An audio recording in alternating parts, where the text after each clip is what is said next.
Kanalıma hoş geldiniz. Sizlere orkideleri %100 çiçek açtıracak 3 metot göstereceğim. Birinci metot, orkidenizin yapraklarını ilkbahara girerken yeniden canlandırabilmek için neler yapacağımızı göstereceğim. Bunun için ihtiyacım olan bir kase su, 50 milim kadar su var ve bir limon. Hemen bir çay kaşığı dolusu kadar limonu sıkıyorum ve bunu suyun içerisine boşaltacağım. Üzerine nem yağı kullanacağım.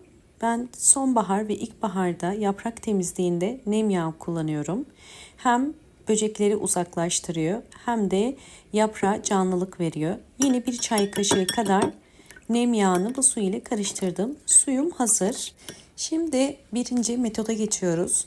İlkbahara girerken kışın tüm ay çiçekli geçiren orkidelerin artık yavaş yavaş çiçekleri solmaya ve yaprakları sararmaya başlamıştır. Böyle bir durumda orkidelerinizin yeniden çiçek çıkarabilmesi için yeni bir bakım yapmanız gerekiyor. İlk yapılacak olan bakım özellikle çiçekleri solan orkideleriniz varsa bunların solan çiçek dallarını kesmeniz ve doğru budama yapmanız. Önce çubuklarını çıkardım ve şimdi bakın tamamen sararan dalları kökten kesiyorum.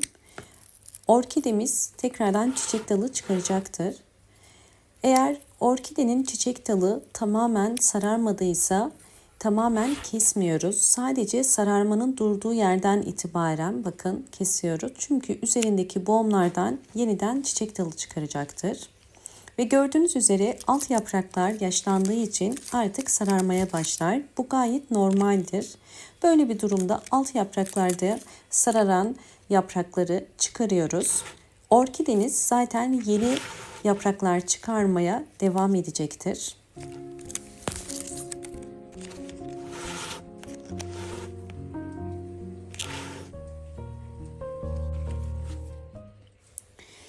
Şimdi ikinci püf nokta hazırlamış olduğumuz limonlu ve nem karışımlı su ile yaprak bakımı. Orkidelerinizin eğer çiçek dalı çıkarmasını istiyorsanız sağlıklı yapraklara sahip olmak zorunda. İlkbaharda mutlaka budama yaptığınız orkidelerinizin yapraklarını hem üstten hem de alttan silerek bir böceklenme ya da herhangi bir bit gibi problemler varsa bunları önlemek ve temizlemek için bu yaprak bakımını yapıyoruz. Bu yaprak bakımını haftada bir kere yapabilirsiniz. Aynı zamanda içerisindeki nem yağı sayesinde böcekler de orkidenizden uzaklaşacaktır ve yapraklar daha parlak ve canlı gözükecektir. Bu işlemi tüm yapraklara uyguluyorum.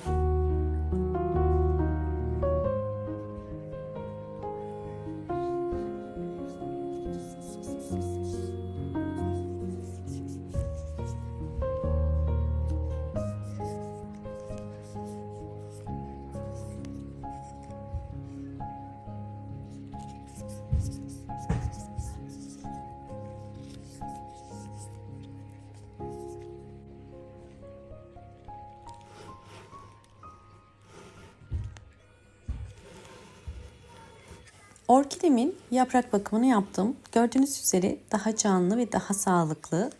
Bakın yeni çıkan yaprak daha açık renkli ve diğer yapraklar daha koyu renkli.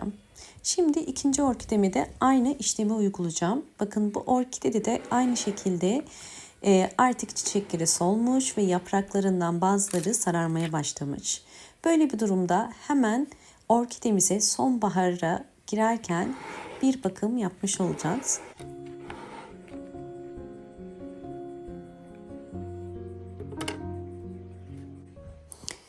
Bu şekilde orkidenizin çiçek dalı sarardıysa bakın sararmanın bittiği yerden itibaren kesiyorum.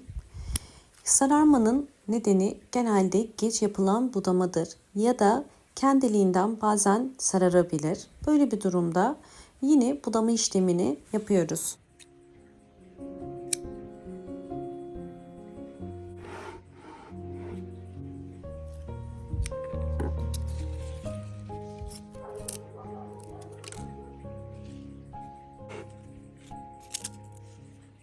En alt yaprakta bu şekilde sararma varsa bu yaprakları da mutlaka kesin. Çünkü orkidenin gücünü almasına sebep olur. Zaten orkide bakın yeni yapraklar çıkarıyor. Sonbahar ayı orkideler için hem yeni yaprak hem yeni çiçek dalı çıkarma dönemidir. Bu yüzden mutlaka budama hem yapraktan hem de çiçek dalından yapılması gerekiyor.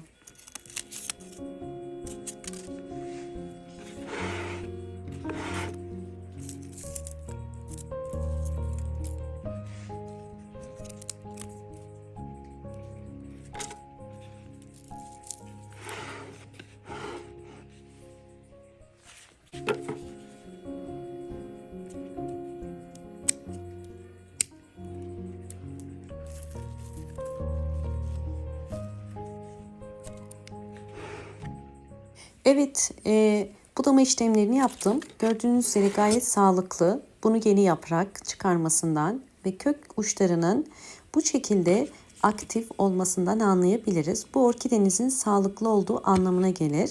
Bu orkidemizin şimdi yaprak bakımını yapacağız. Diğer orkideye de uyguladığım bakımın aynısını yapacağım. Hem yaprakları üstten hem de alttan silmiş olacağım.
Yapraklarını sildim ve şu anda daha parlak ve daha sağlıklı. Şimdi bütün bu işlemleri orkidelerimi yaptıktan sonra sizler için en önemli üçüncü püf noktaya geçiyorum. Üçüncü püf nokta özellikle ilkbahar ya da sonbahar ayında mevsim geçişini fark etmeyen orkidelerin yeniden çiçek dalı çıkarabilmesi için hava değişimi yapmanız gerekiyor. Hava değişimi bir orkideye 4 gece ve 5 gün boyunca uygulanır. Özellikle hava sıcaklığının gece 15 ile 20 derece olduğu gecelerde orkidenizi 5 gün ve 4 gece dışarıda bırakmanız gerekiyor. Ben bu işlemi her sonbahar ayında yapıyorum. Böylelikle orkidelerim 2 hafta içerisinde yeni çiçek dalı çıkarmaya başlıyor. İsterseniz bunu bir balkonda ya da bahçede de uygulayabilirsiniz. Bu işlem orkidenizin özellikle hava değişimini fark etmeyen ve bir türlü çiçek açmayan orkideler için çok etkili bir yöntemdir. 4 gece dışarıda beklettiğimiz orkideleri artık eve alıyoruz. Dördüncü püf nokta, tüm bu aşamaları uyguladıktan sonra orkidelerinize muhakkak ayda bir sıvı bitki besinleri vermelisiniz. Ben sıvı bitki besinlerini kendim evde hazırlıyorum. Bugün hazırlayacağım sıvı bitki besinini de yine sizlere göstereceğim. Özellikle orkidelerinizin birden fazla yaprak ve çiçek çıkarabilmesi için bir sıvı bitki besini hazırlayacağım. Bunun için pirinç kullanacağım. Pirinç, orkide bakımında sıvı bitki besini olarak kullanabileceğiniz en iyi gübrelerden. Pirinci kolaylıkla robottan geçirebilmek için biraz ocakta kavuracağım. Bu işlem özellikle pirincin hızlı bir şekilde robottan geçmesine yardımcı olur ve bu gübreyi aylarca kullanabilirsiniz. Çok fazla değil, sadece 2 dakika kavurun ve bir tabağın içerisine koyun. Daha sonra soğumasını bekleyin. Soğuduktan sonra bunu robottan çekip toz haline getireceğim.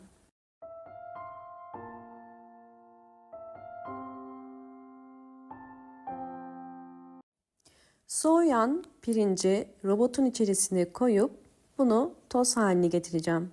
Eğer videomu buraya kadar izlediyseniz ve beğendiyseniz hemen beğen tuşuna basıp kanalıma da abone değilseniz eğer bana destek olmak için abone olabilirsiniz.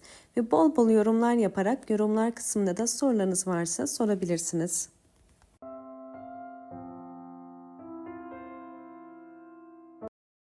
Pirinci toz haline getirdim. Şimdi bunu bir küçük şişenin içerisine koyuyorum. Bu gübreyi aylarca saklayabilirsiniz ve orkidenin gübre ihtiyacına göre bunu çıkararak kullanabilirsiniz. Özellikle toz hale getirmemizin nedeni aylarca bu gübreyi kullanabilmek. Gübreyi orkidelerde kullanabilmek için sıvı gübre haline getireceğim.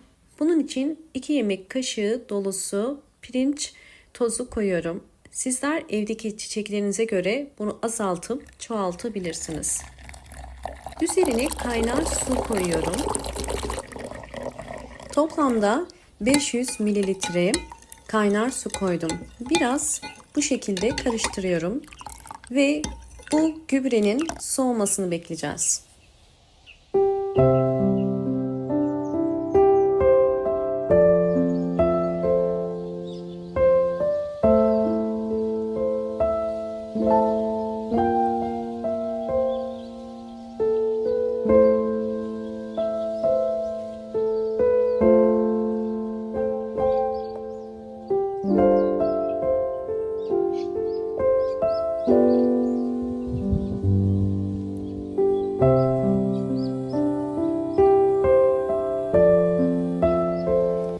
Suyum yeterince soğudu. Üzerine arıtma suyu koyuyorum. Toplamda 1 litreye tamamlıyorum. 500 mililitre pirinç suyu, 500 mililitre de arıtma suyu koydum. Biraz karıştırıyorum. İçerisinde posası olduğu için bunu mutlaka süzmemiz gerekiyor.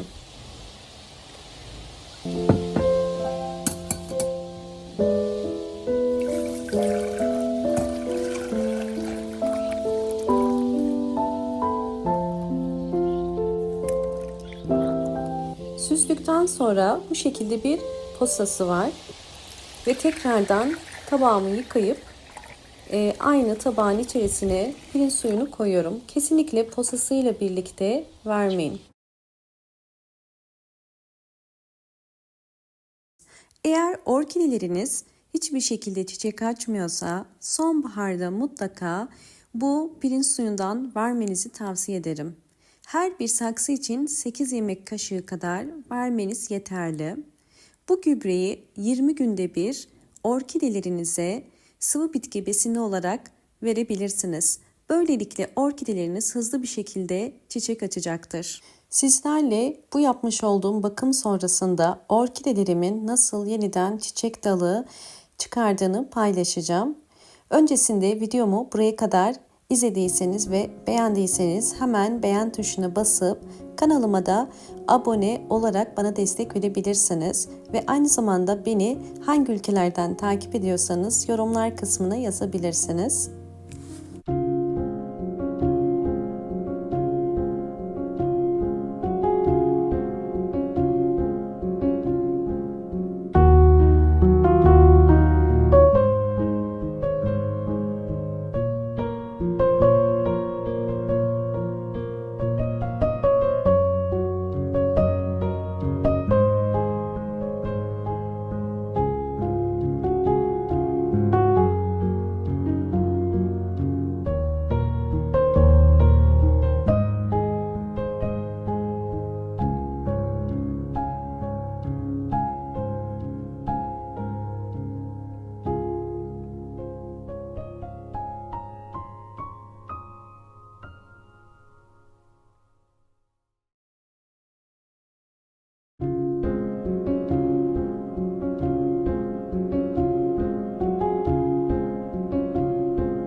Orkidelerimin 20 gün sonrası gelişimlerini ve aylar içerisindeki gelişimlerini sizlerle paylaştım. Umarım bu anlattığım püf noktalar sizler için faydalı olmuştur. Videomu buraya kadar izlediğiniz için teşekkür ediyorum. Hoşça kalın, sağlıkla kalın.